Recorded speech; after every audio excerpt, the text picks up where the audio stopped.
2020 में इंडिया के 32 लाख से ज्यादा मिडिल क्लास पीपल एक झटके में गरीब बन गए और रिपोर्ट्स के अनुसार तो इंडिया का मिडिल क्लास आगे जाकर और भी ज्यादा गरीब होता जाएगा। इनफैक्ट ये इंडिया के लोअर मिडिल क्लास से भी ज्यादा गरीब होने वाला है। क्यों? क्योंकि एक मिडिल क्लास परिवार गलतियों पे गलतियां करते जा रहा है।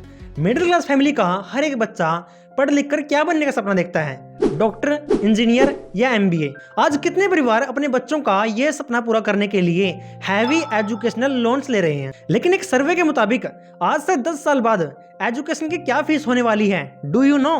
मेडिकल के लिए 55 लाख, इंजीनियरिंग के लिए 20 लाख और एमबीए के लिए मिनिमम 27 लाख। और ये फीस भी इंडिया की है। अब्रॉड पढ़ने की तो भूल ही जाओ, क्योंकि आंकड़े करोड़ों में जा रहे हैं और इसके ऊपर से लोगों की सैलरी कहां बढ़ रही है। और मिडिल क्लास परिवारों की सबसे बड़ी गलती लोन्स के चक्कर में अपनी पूरी जिंदगी बिता देना। आज हमारे देश की मिडिल क्लास जनता ही इतने हैवी लोन्स ले रही है कि खुद आरबीआई के गवर्नर को बैंक से कहना पड़ रहा है कि संभाल कर लोन बांटे। बेसिकली मिडिल क्लास जनता की ये सारी गलतियां एक तरीके से ट्रैप बना दे रही हैं, जिसमें से ये परिवार चाहकर भी बाहर नहीं निकल पा रही हैं। इसलिए हम आज की इस वीडियो में यही समझने की कोशिश करेंगे कि ऐसी कौन सी वो गलतियां हैं जो मिडिल क्लास जनता कर रही है और कैसे हम उनको भविष्य में गरीब होने से बचा सकते हैं। सबसे पहले हम स्टार्ट करने वाले हैं सैलरी डिप से। इकोनॉमिक टाइम्स की पब्लिश्ड एक रिपोर्ट के हिसाब से, I am very sorry to say, लेकिन इन द फ्यूचर काफी सारे एम्प्लॉयर्स अपने एम्प्लॉइज का सैलरी हाइक शायद नहीं करेंगे। सैलरी हाइक से यह मतलब है annual increment in the salary. देखो, एक मिडिल क्लास पर्सन अपनी इनकम बढ़ाने के लिए मेजरली 2 फैक्टर्स पे डिपेंडेंट होता है, एक सैलरी हाइक पे और जो दूसरा अक्सर यंग एम्प्लॉइज करते हैं जॉब स्विच, क्योंकि उसी से सैलरी हाइक्स हो सकते हैं, करेक्ट। लेकिन इकोनॉमिक टाइम्स के हिसाब से इन्फोसिस, HCL टेक, एसेंचर और विप्रो जैसी बड़ी कंपनियों ने एम्प्लॉयज की सैलरी हाइक करने से सीधे मना कर दिया है। और जिन कंपनियों ने जैसे कि TCS और टेक महिंद्रा जैसी कंपनियों ने हाइक किया भी तो सिर्फ 6% से 8% के बीच ही किया। टाइम्स ऑफ इंडिया के फाइनेंशियल एक्सपर्ट्स ने भी यही कहा कि इस साल इंडिया में अराउंड 800 कंपनीज में इंडियंस की annual salary hike near about 6% to 8% ही होगी। इसलिए मोस्ट ऑफ द केसेस में एम्प्लॉइज ज्यादा सैलरी हाइक्स के लिए जॉब स्विच कर देते हैं।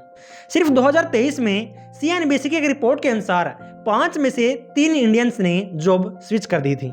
लेकिन प्रॉब्लम ये है कि शायद भविष्य में ये ऑप्शन भी इंडियंस के लिए फिजिबल नहीं रहने वाला है, क्योंकि साल 2023 में जॉब स्विचर्स को मिलने वाली सैलरी ग्रोथ पिछले साल से हाफ हो गई है। एंड मान लो आपकी सैलरी हाइक हो भी जाती है तो हमें इस टॉपिक के बारे में रिसर्च करते टाइम एक फिनोमिना मिला कि कहीं ना कहीं आपकी एनुअल सैलरी हाइक वहां की इन्फ्लेशन नलीफाई कर देती है। वो इसलिए क्योंकि हम ईयर ऑन ईयर अगर सैलरी हाइक्स और इन्फ्लेशन रेट को मैच करके देखें तो मिडिल क्लास इंडियंस कभी भी महंगाई को मैच नहीं कर पाते हैं। क्योंकि फाइनेंशियल एक्सप्रेस के हिसाब से पिछले 5 सालों में इंडियंस की जो सैलरी हाइक्स हो रही है वो यूजुअली 10% की रेंज में होती है, लेकिन इन्फ्लेशन तो हर साल 24% की दर से बढ़ रहा है, यानी कि ऑलमोस्ट आपकी सैलरी हाइक से डबल।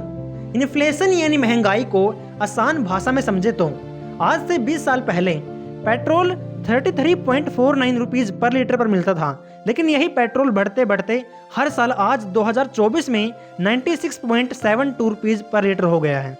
और ऐसा ही सेम होता है चीनी, आटा, दाल, चावल और हर एक फास्ट मूविंग कंज्यूमर गुड्स के साथ।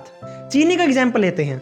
2003 में चीनी पर केजी 15.6 रुपीज की मिलती थी, आज वही चीनी 41.18 रुपीज की हो गई है। सो बेसिकली ऐसे ही चीजों का दाम बढ़ने को इकोनॉमिक्स की भाषा में इन्फ्लेशन कहते हैं। इससे प्रॉब्लम ये है कि हमारी मिडिल क्लास फैमिलीज मोस्टली अपने खर्चों के लिए अपनी सैलरी पे ही डिपेंडेंट होती हैं और चीजों का दाम बढ़ने की वजह से हमारी परचेजिंग पावर एकदम से घट जाती है। अब जैसे 2022 में ही एक मिडिल क्लास इंडियन की परचेजिंग पावर 2.9% से गिरी थी। चलिए एक एग्जाम्पल से समझते हैं।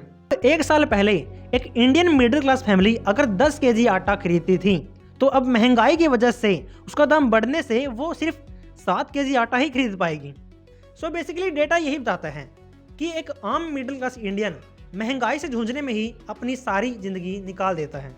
And point to be noted कि इन्फ्लेशन भी कई टाइप्स के होते हैं, जैसे कि फिलहाल हम तो अभी फूड एंड जनरल इन्फ्लेशन की बात कर रहे थे, जो कि यूजुअली 7% के आसपास होता है, यानी कि मोस्टली फास्ट मूविंग प्रोडक्ट इस कैटेगरी में आते हैं। लेकिन अगर हम बात करते हैं मेडिकल इन्फ्लेशन की, तो वो तो इसका डबल 14% पर एनम की दर से बढ़ रहा है। टाइम्स ऑफ इंडिया के एक सर्वे के हिसाब से इंडिया में मेडिकल एक्सपेंसेस पिछले 5 सालों में डायरेक्टली डबल हो गए हैं। यहीं आती है हमारी मिडिल क्लास जनता की सबसे बड़ी गलती।